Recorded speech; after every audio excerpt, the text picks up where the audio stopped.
ሰላም ሰላም ውድ ቤተሰቦቼ እንዴት ናችሁ?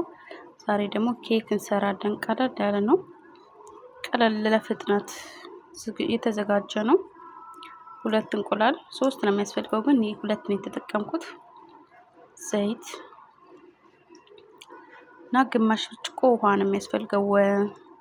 ሀሊብም ታላችሁ ሚልክ ማረም መጠቀም ትችላላችሁ።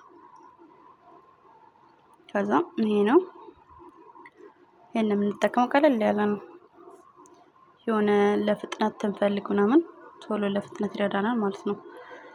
ከዛ እንደመታነው እንቁላሉን ዘይቱን አሁን በአንድ በደንብ ተመታን በኋላ ዱቄቱን እንጨምራለን። ሌላ ምንም የሚገባ ነገር የለም። በጣም ቀላል ነው።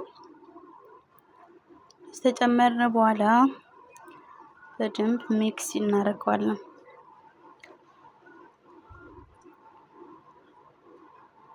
ሚክስ በደንብ መደረግ አለበት። ቀለል ያለ ነው። በጣም ቀላል ነው።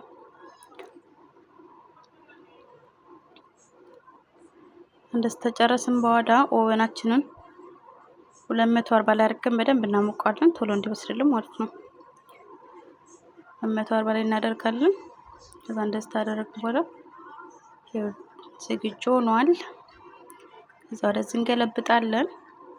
ኦቨናችን ሞቋል፣ እንከታለን ማለት ነው።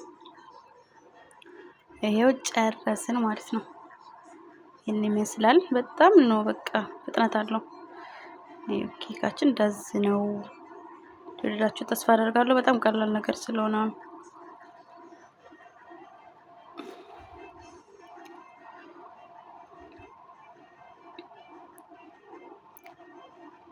እና ውድ ተመልካቾቼ በቀጣይ ቪዲዮ እስከምንገናኝ ደግሞ መልካም